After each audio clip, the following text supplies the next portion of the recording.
আসসালামু আলাইকুম আমার ইউটিউব ফ্যামিলি। আমি আজকে আপনাদেরকে বেসিক ভ্যানিলা স্পঞ্জ কেক তৈরি করে দেখাবো। এই কেকটা তৈরি করা খুবই সোজা। এই কেকটা আমি চুলাতেই তৈরি করেছি। চলুন দেখা যাক স্পঞ্জ কেক কিভাবে তৈরি করতে হবে। প্রথমে আমি সব শুকনো উপকরণগুলো একসাথে চেলে নেব। এর জন্য একটা ছাঁকনি নিয়েছি। এর মধ্যে দিয়ে দিচ্ছি হাফ কাপ ময়দা, 1 টেবিল চামচ কর্নফ্লাওয়ার, বেকিং পাউডার হাফ চা চামচ, বেকিং সোডা 1/4 চা চামচ, সামান্য লবণ। এখন এই শুকনো উপকরণগুলোকে ভালোভাবে চেলে নিচ্ছি।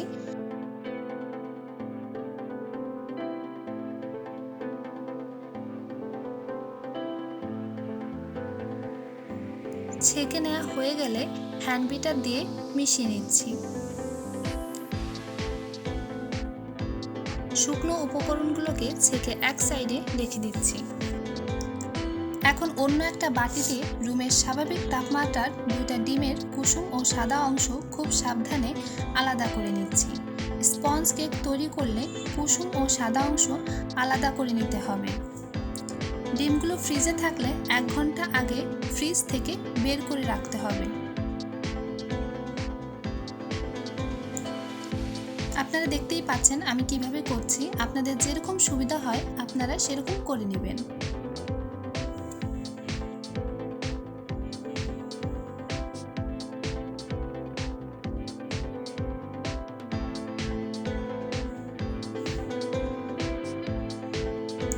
ডিমের সাদা অংশে হাফ কাপ চিনি দিয়ে দিচ্ছি।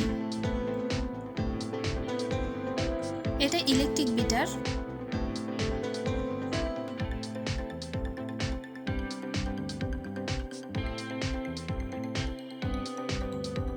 এখন একটা ইলেকট্রিক বিটার দিয়ে লো স্পিডে বিট করে নিচ্ছি 2 মিনিট। এরপরে হাই স্পিডে বিট করে নিচ্ছি 6 মিনিট।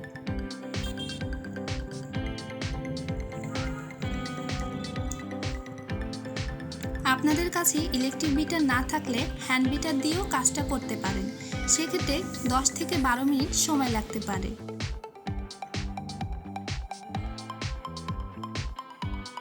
আপনারা এ পর্যায়ে ভাবতে পারেন যে ডিমের ফোমটা হয়ে গেছে, কিন্তু ডিমের ফোমটা এখনো পারফেক্ট হয়নি।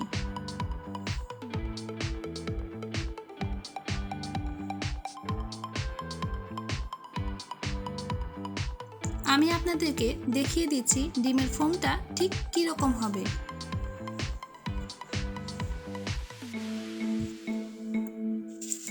এখন এর মধ্যে ডিমের কুসুম 2টা দিয়ে দিচ্ছি।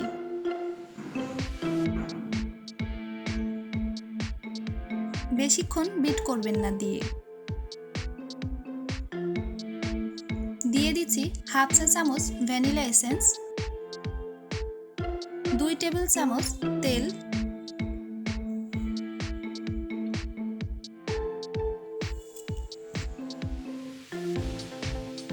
এখন লো স্পিডে বিট করে নিচ্ছি।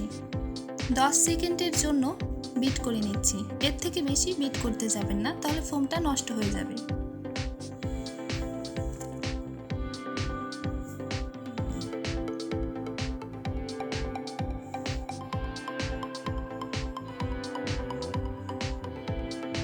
এখন এর মধ্যে সেই শুকনো উপকরণগুলো দিয়ে দিচ্ছি। আমি 3 বারে শুকনো উপকরণগুলো মিশিয়ে নিচ্ছি। আমি বিটারের কাঁটা দিয়েই মেশাচ্ছি।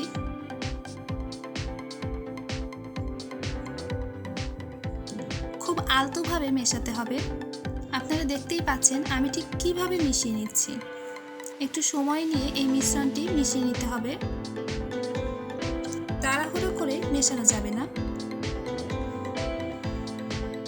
তাড়াহুড়ো করে মেশাতে গেলে কেকটা স্পঞ্জি হবে না। মিশ্রণটা দেখতে ঠিক এইরকম হবে।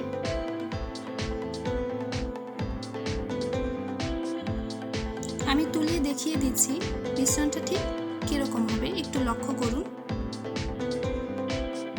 আমি এখানে 6 ইঞ্চি সাইজের রাউন্ড মোল্ড নিয়েছি।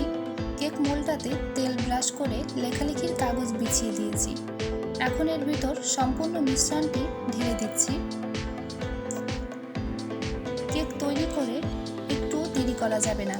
সাথে সাথে কেক বেক করে ফেলতে হবে। কেক সাথে সাথে বেক করলে এটি নষ্ট হওয়ার সম্ভাবনা কম থাকে। কেক মোল্ডটাকে হালকা ট্যাপ ট্যাপ করে নিচ্ছি। চুলা একটা হাঁড়িতে 30-40 মিনিটের জন্য কেকটা বেক করে নিচ্ছি। অবশ্যই কেকটা বেক করার আগে 10 মিনিট হাঁড়িতে প্রিহিট করে নেবেন। দেখে নিশ্চয়ই বুঝতে পারছেন কেকটা কতটা সফট হয়েছে। আর এই কেকটা খেতে কিন্তু অসম্ভব মজার। কতটা সফট। আজকের মতো এখানেই বিদায় নিচ্ছি। প্লিজ আমাদের ভিডিওটা ভালো লাগলে আমাদেরকে সাবস্ক্রাইব করে পাশে থাকবেন। আর কেমন লাগলো আমার ভিডিওটা অবশ্যই জানাবেন। এরপরে কি ভিডিও দেখতে চান এটাও আমাদের কমেন্ট বক্সে জানিয়ে দিতে পারেন। আল্লাহ হাফেজ।